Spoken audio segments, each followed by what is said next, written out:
Okay, today we are going to attend a new topic of plant kingdom. Plant kingdom से ही बात चल रही है। प्लांट किंगडम से हम पढ़ेंगे नया टॉपिक जिसका नाम है एंजियोस्पर्मिक प्लांट। तो देखो ये आपको बहुत ही अच्छे से समझना है भाई।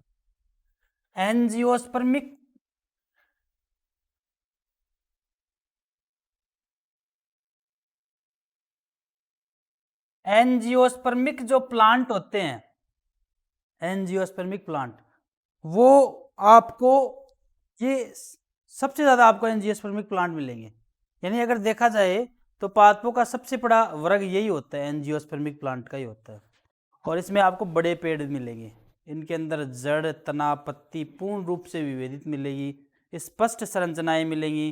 जैसे आप बाहर जो प्लांट देखते हो, आम, अंगूर, संतरा, नीम, बबूल, जो भी है, इसमें स्पष्ट पहचान मिल रही है, वो सारे कैसे हैं? Angiospermic plant.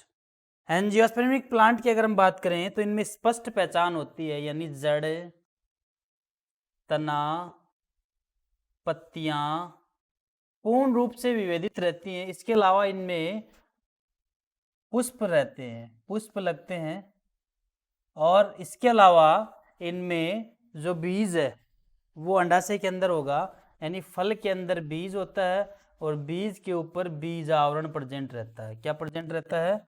बीज आवरण। ये इनकी मुख्य पहचान। तो आपको ये बात याद रखनी है, एंजियोस्पर्मिक की क्या पहचान होती है? जड़, तना, पत्ती में पूर्ण रूप से विभेदित रहते हैं, फ्लावर लगते हैं इनके अंदर, और दूसरी बात, इनके बीज के ऊपर बीज आवरण पाया जाता है। ठीक है। यहाँ पे अगर हम देखें तो पुष्प के अंदर, अच्छा, बीज बनने की जो प्रोसेस अगर हम बात करें तो पुष्प के अंदर क्या होना चाहिए भाई? परागकण होना चाहिए तथा बीजांड भी होना चाहिए, क्योंकि बीजांड के अंदर ही क्या होगी? अंड कोशिका, और परागकण वहां तक पहुंचेगा।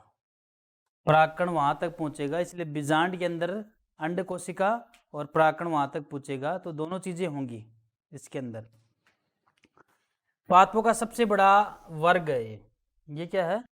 सबसे बड़ा वर्ग है, क्योंकि आपको बहुत बड़े वाइड एरिया में ये आपको देखने के लिए मिल सकते हैं। ये प्लांट बहुत बड़े वाइड एरिया में रहते हैं। ठीक है। इनके ऊपर जो बीज है, इन पे सीड कोट पाया जाता है। आप चने की दाल ले लो, उसको भिगो और आप थोड़ा सा इसको मसल के देखो, भीगने के बाद उसके ऊपर एक आवरण अलग से, मतलब चना ले लो और इसको अगर आप भीगने के बाद उसको थोड़ा सा ऐसे मसलोगे तो उसका आवरण ऐसे कैसे निकल कर बाहर हो जाएगा।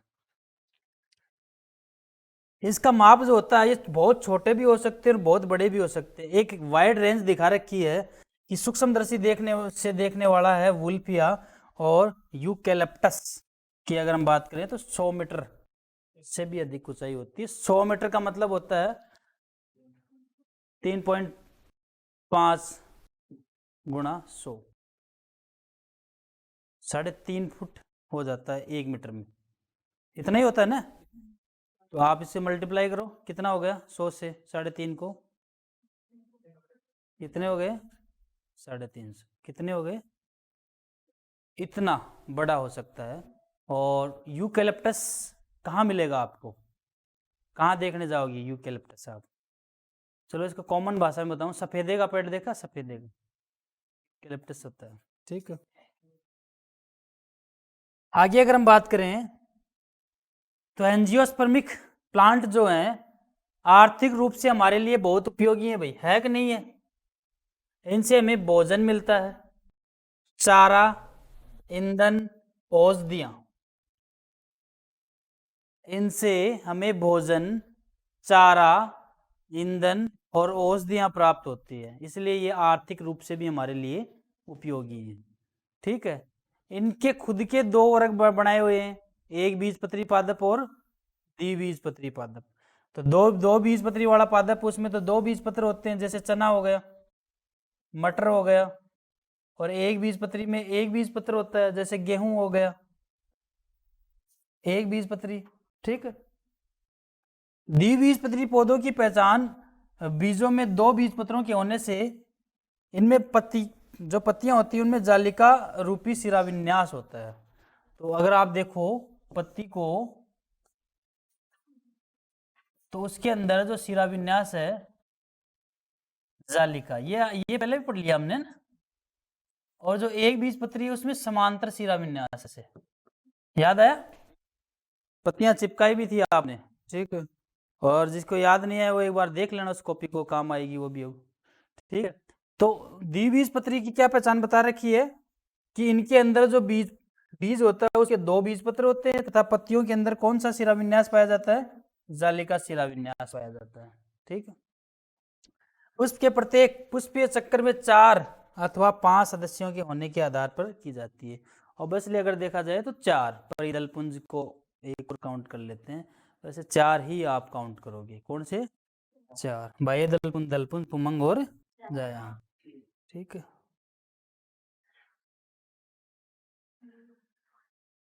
एक बीजपत्री की अगर हम बात करें तो इनमें एक ही बीजपत्र होता है तथा पत्ती में समांतर शिराविन्यास पाया जाता है। कैसा शिराविन्यास? और समांतर शिराविन्यास के लिए मैंने आपको बताया कैसा होता है, अभी ऐसे लाइनें मिलेंगी आप, समांतर शिराविन्यास। कैसा विन्यास होगा? समांतर शिराविन्यास। अच्छा, पुष्पीय पादपों में लैंगिक अंग तथा लैंगिक जनन प्रक्रिया के बारे में अगर हम समझें तो देखो मैं आपको बता देता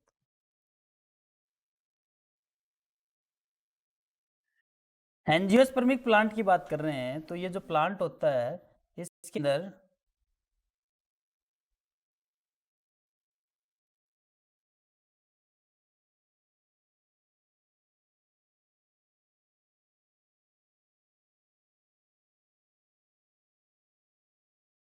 ऐसे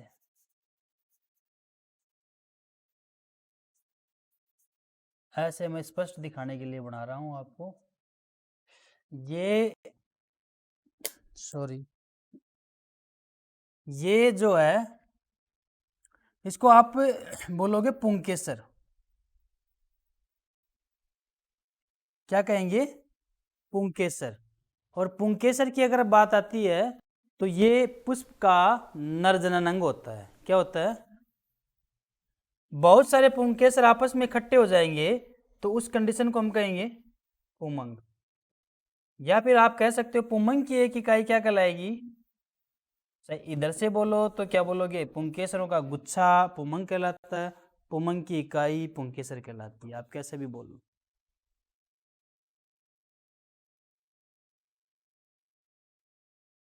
ये जो है इसको आप क्या कहोगे? परागकोश। इसको आप क्या कहोगे? पुतंतु। और यहाँ पर इसकी स्ट्रक्चर अगर आप देखो कुछ ऐसी स्ट्रक्चर आपको दिखाई देती है,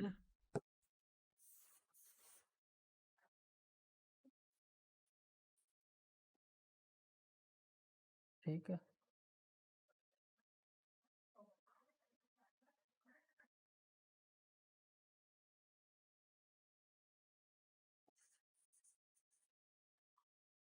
ऐसे स्ट्रक्चर और इसके अंदर पराकण भरे रहते हैं। क्या भरे रहते हैं? लेकिन ये पराकण इसके अंदर जो भरे रहते हैं, 4 क्या होती है इसके अंदर? लघु बीजाणुधानी। क्या होती है? यानी एक परागकोश होता है वो द्विपाली होता है और प्रत्येक पाली में 2 लघु बीजाणुधानी होती है, तो टोटल कितनी होगी? और यहाँ पर जो है वो योजी होती है। ये इसका तीसरा भाग होता है। 1 2 3। क्लियर? इसका कट सेक्शन ले अगर हम यहाँ पे देखें तो यहाँ पर 4 परतें होती हैं। बाह्य त्वचा, अंतस्थिसियम, मध्य परत, टेपिटम। बाह्य त्वचा, अंतस्थिसियम,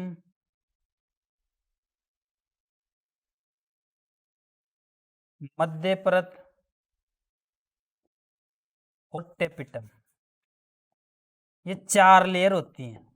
किसकी 4 लेयर होती है? लघु बीजाणुधानी की 4 लेयर होती हैं। यानी स्ट्रक्चर मैं नहीं समझा रहा, सिर्फ वैसे ही बता रहा हूँ आप। इन 4 लेयर में सबसे नीचे नीचे की लेयर जो होती है उसको कहते हैं टेपिटम, और टेपिटम के नीचे जो कोशिकाएं होती हैं वो ही क्या बनाती हैं, एमएमसी, लघु बीजाणु मात्र कोशिका। क्या बनाती है, लघु बीजाणु मात्र कोशिका। तो मान लो ये है लघु बीजाणु मात्र कोशिका।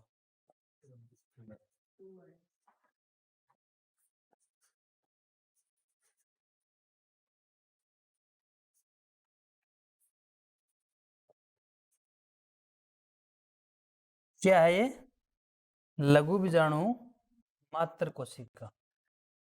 लघु बीजाणु मात्र कोशिका में हुआ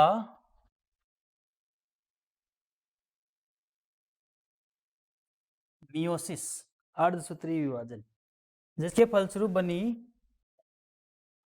4 अगुणित लघु बीजाणु। क्या बने, ये पहले तो बंधे हुए थे फिर अलग अलग हो गए और अलग अलग होकर ये बनाते हैं 4 पराग कण। क्या बनाते हैं, परागकण जो है जैसे ही वर्तिकाग्र पर पहुंचता है,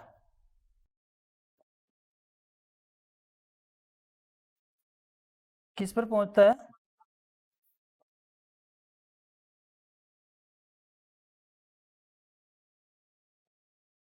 तो जैसे ही परागकण वर्तिकाग्र पर पहुंचता है तो अंदर से एक नली बना लेता है जिसको कहेंगे पराग नली।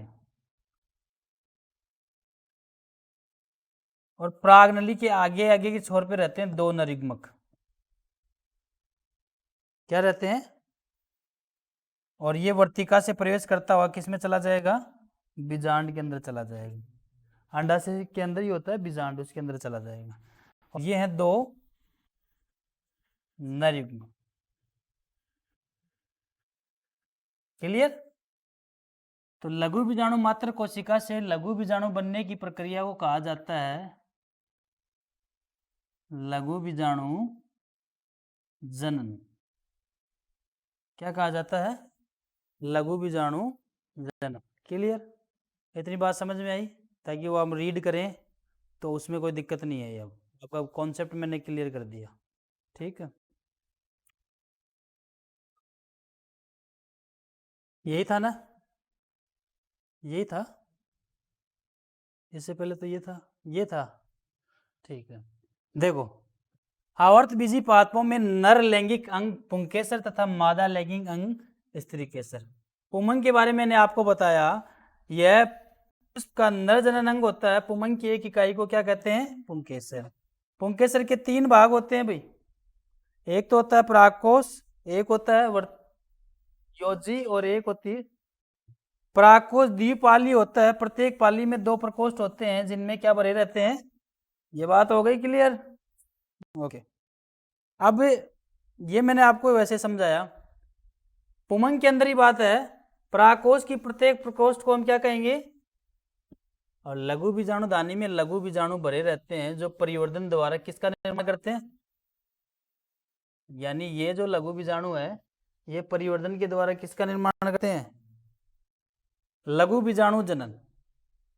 लघु बीजाणु मात्र कोशिका जो टेपिटम के नीचे होती है के द्वारा लघु बीजाणु बनने की प्रक्रिया को क्या कहेंगे, लघु बीजाणु मात्र कोशिका में अर्धसूत्रीय विभाजन हुआ जिसके फलस्वरूप कितने बने, 4 लघु बीजाणु बनते हैं जो आपस में चतुष्क रूप में रहते हैं। इनके अलग अलग होने से किसका निर्माण हो जाता है, ये बात आपने पढ़ ली, ठीक है। यह पुष्प का अब्जायांग की बात करते हैं ना। देखो ओवरऑल इसको भी मैं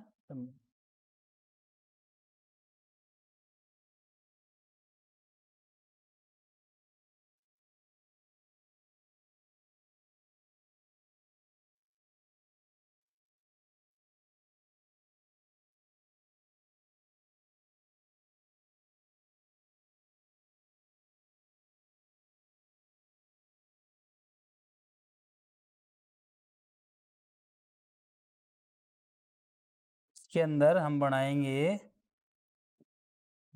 बीजांड बनाएंगे। क्या बनाएंगे, हाँ, ये हमने इसमें बीजांड बना। अब इसके अंदर हम स्ट्रक्चर दिखा रहे हैं।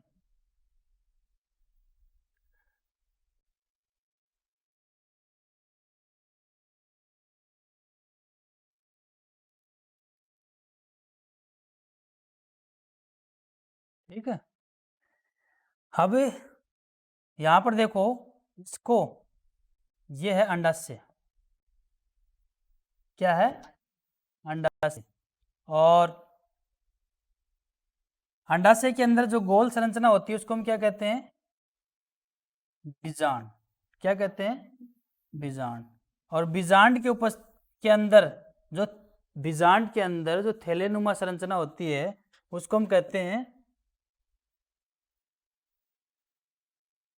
देखो इसमें कंफ्यूज मत होना, पोस और कोस आपके कंफ्यूज रहे तो अगर आप देखो तो इसको इंग्लिश में कहते हैं एम्ब्रियोसेक। क्या कहते हैं? ठीक है, और ये है वर्तिकाग्र, ये है वर्तिका। ठीक है, अब क्या होता है, आप इसके बारे में पढ़ रहे हो तो जायांग जो है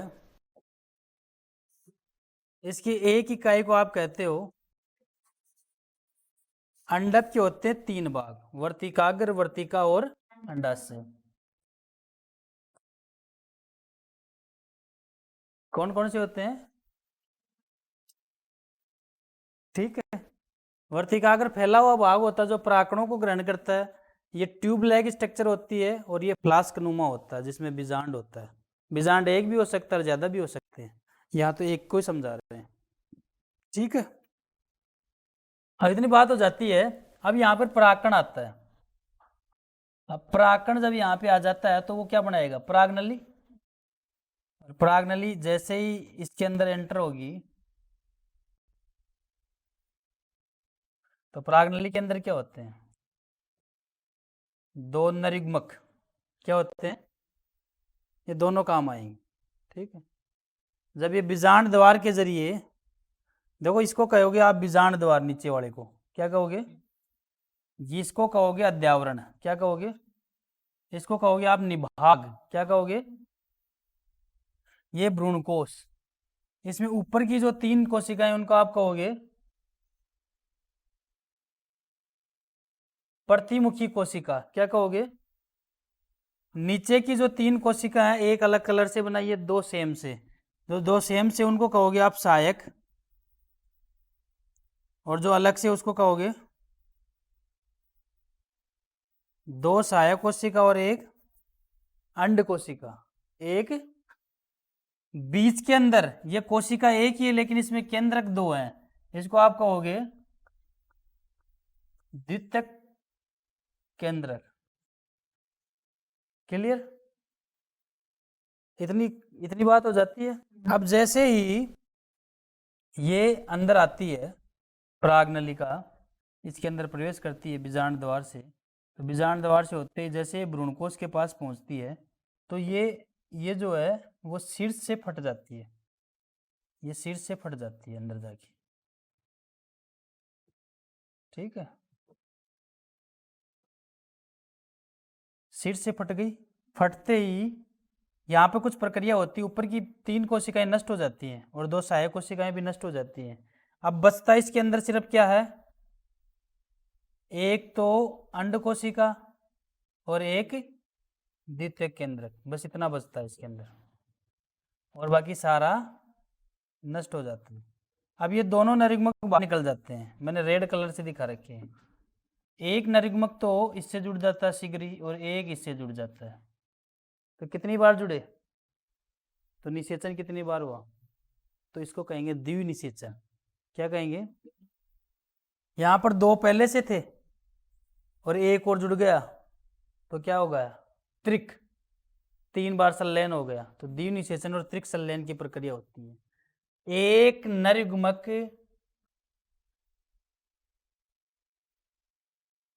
प्लस एक अंड कोशिका। इसके फलस्वरूप अगर कुछ बढ़ेगा तो उसको हम कहेंगे जाइगोट, और उससे बनता है एम्ब्रियो। क्या बनता है? दो, ये जो द्वितीय केंद्रक है इसमें दो नरयुग्मक है, एन एन मानो, एन एन, एक और आ गया, 3 एन हो गए। इसके फलस्वरूप जो बनता है उसको कहेंगे भ्रूणपोष, एंडोस्पर्म। ध्यान रखना वो एम्ब्रियो से एक था, ये एंडोस्पर्म है। अब ये एंडोस्पर्म क्या करेगा? इसको पोषण प्रदान करेगा एम्ब्रियो को। तो द्विनिषेचन और त्रिक संलयन की प्रक्रिया का ये फायदा आवर्त बीजियों में। ठीक है, क्लियर? पीछे रह गए क्या? यही था, ये तो आ ही गया। वर्तिकाग्र अंडक के शीर्ष पर फैला हुआ होता है, ये बात आ गई। अब परागकणों को ग्रहण करने का कार्य करता है।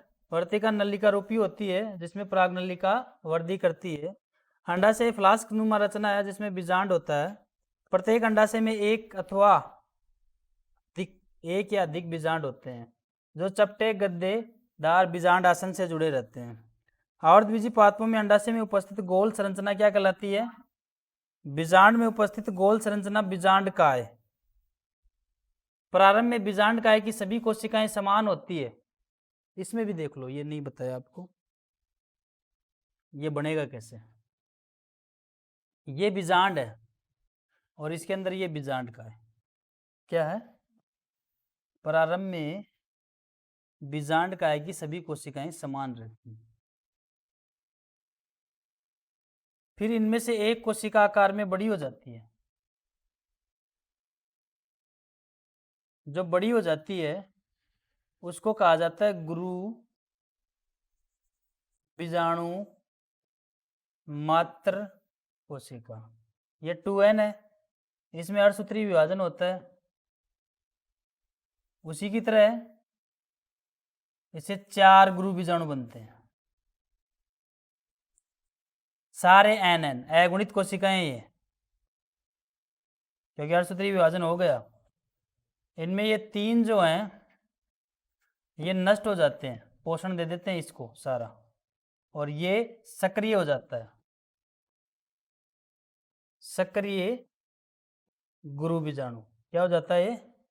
और ये क्या है? बनने वाले गुरु बीजाणु ही है। तो गुरु बीजाणु मात्र कोशिका से गुरु बीजाणु बनने की प्रक्रिया को गुरु बीजाणु जनन कहेंगे। लघु बीजाणु मात्र कोशिका से लघु बीजाणु बनने की प्रक्रिया को लघु बीजाणु जनन कहेंगे। उसमें भी 4 बनते हैं, इसमें भी 4। उसके जो 4 बनते हैं वो ऐसे नहीं बनते, वो चतुष्क रूप से बनते हैं। इसके 4 एक लंबे रूप से बनते हैं। उसमें चारों सही रहते हैं, इसमें सिर्फ एक ही काम आता है और आगे जाके सक्रिय गुरु बीजाणु बनाता है। सक्रिय गुरु बीजाणु ही आगे जाके ये भ्रूणकोश बनाएगा। 3 कोशिकाएं ऊपर, 3 नीचे, 2 बीच में बनाएगी। सक्रिय गुरु बीजाणु ही आगे जाके, यानी मादा युग्मकोद विधि का विकास या भ्रूणकोश का विकास, या तो बोलोगे आप मादा युग्मकोद विधि का विकास या भ्रूणकोश का विकास कौन करता है? सक्रिय गुरु बीजाणु।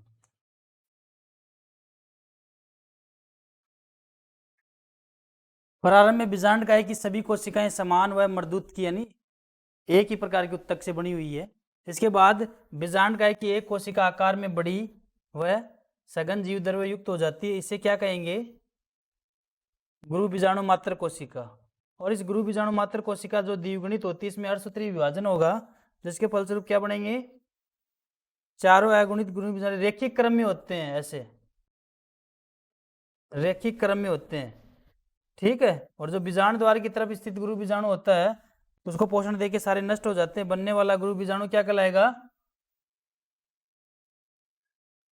सक्रिय गुरु बीजाणु आगे चल के भ्रूणकोश या मादा युग्मकोद विधि का निर्माण करता है, और भ्रूणकोश जब बनता है तो उसके अंदर बीजांड काय में बनने वाली एक थैलेनुमा संरचना है, और इसमें ऊपर वाली 3 कोशिकाएं, भ्रूणकोश में 3 कोशिकाएं जो नीचे की तरफ है बीजांड द्वार की, उसको कहेंगे अंड समुच्चय। क्या कहेंगे? जिसमें 2 सहायक कोशिका और 1 अंड कोशिका होती है, उसी को अंड समुच्चय कहा जाता है। 1 अंड कोशिका तथा 2 सहायक कोशिका। तीन ऊपर वाली जो कोशिका उसको प्रतिमुखी कोशिका कह सकते हो या फिर प्रतिव्यासांत कोशिका कह सकते हो। बीच में ध्रुवीय कोशिकाएं होती हैं जो दो केंद्रकों से मिलकर बनी होती है। दो ध्रुवीय कोशिकाएं आपस में जुड़ जाती हैं जिससे द्विगुणित द्वितीयक केंद्रक का निर्माण होता है। ये स्ट्रक्चर मैंने बनाई है आपके लिए, पहले आपको एक डायग्राम बना के दिखाए, वो स्ट्रक्चर है। ये निभाग है, ये बीजांडकाय है, ये अध्यावरण है, ये प्रतिमुखी कोशिकाएं हैं, ये भ्रूणकोश दिखा रखा है, ये द्वितीयक केंद्र किसके अंदर दिखा रखा, देखो यहाँ दिखा रखा है ये भ्रूणकोश, समझ गए। और ये ऊपर तीन कोशिकाएं, ये बीच में दो को जोड़ के, और ये नीचे तीन। क्लियर। जायांग के ऊपर ये और बता रखा है परागण की क्रिया। परागण की क्रिया क्या होती है? परागकणों का मादा वर्तिकाग्र तक पहुंच जाना परागण कहलाता है। तो परागण की क्रिया द्वारा मादा वर्तिकाग्र पर पहुंच जाते हैं तो वर्तिकाग्र से पोषक पदार्थों को ग्रहण करके अंकुरित हो जाते हैं और उनसे क्या बनता है? अंकुरण के दौरान परागकण नरयुग्मक में बदल जाते हैं। और परागकण जब दो नरयुग्मक बना लेते हैं तो एक परागनलिका युक्त हो जाते हैं। यानी पराग, आप यदि ये बोलो नरयुग्मकोद्भिद किसे कहते हैं, ये प्रश्न आ जाए तो आप बोलोगे जब परागकण दो नरयुग्मक तथा एक परागनलिका युक्त हो जाए उस कंडीशन को हम क्या कहेंगे? नरयुग्मकोद्भिद। अब इस लाइन को आप पढ़ लो अगले। परागकण जब दो नरयुग्मक तथा एक परागनलिका युक्त हो जाता है तो इसे हम क्या कहेंगे? नरयुग्मकोद्भिद। इसके बाद परागनलिका वर्तिका से वृद्धि करती हुई, ये बात मैंने समझा दी आपको, नीचे तक चली जाएगी, बीजांड के प्रवेश द्वार पर पहुंच जाएगी और भ्रूणकोश आगे तक चली जाएगी और आगे जाके शीर्ष से फट जाएगी। ठीक है। भ्रूणकोश में प्रवेश करने के बाद परागनलिका देखो लिख रखा है और वैसे समझा भी दिया, शीर्ष से फट जाती है, दोनों नरयुग्मक बाहर निकल आते हैं। एक तो किससे जुड़ जाएगा? एक नरयुग्मक अंड कोशिका से जुड़ जाता है तथा दूसरा नरयुग्मक द्वितीयक है। जो अंड कोशिका से जुड़ेगा वो जायगोट बनाएगा और भ्रूण बनेगा, जो द्वितीयक से जुड़ता है वो भ्रूणपोष बनाएगा। क्लियर। यहां देखो एक नरयुग्मक एक अंड कोशिका, जायगोट, भ्रूण। क्लियर। दूसरे नरयुग्मक के द्वितीयक केंद्रक से जुड़ने से त्रिक संलयन, 3 बार संलयन हो जाता है जिसके फलस्वरूप भ्रूणपोष का निर्माण होता है। यहां पे दिखा रखा है 2n, द्वितीयक केंद्रक 2n होता है ना, n होते हैं, एक और जुड़ गया तो ये तो त्रिक संलयन हो गया। और यहाँ पर प्राथमिक भ्रूणपोष केंद्रक पहली मध्यस्थ स्टेज है, उसके बाद में क्या बना? लेकिन बनेगा 3n, 2n नहीं बनेगा। ये स्ट्रक्चर आपको समझा रखी है। देखो जैसे ये प्लांट है, ये परागकोश है, ये नर भाग है, ये मादा भाग है। इसमें देखो ये यहाँ से परागकण बना, ये दो नरयुग्मक आ गए, ये से जुड़ जाते हैं, युग्मनज बन गया, आगे वापस से द्विबीजपत्री बन गई और वापस से प्लांट बन जाता है। तो ये एक साइकिल दिखा रखी है। क्लियर, समझ में आ गया? ओके, आज के लिए इतना ही।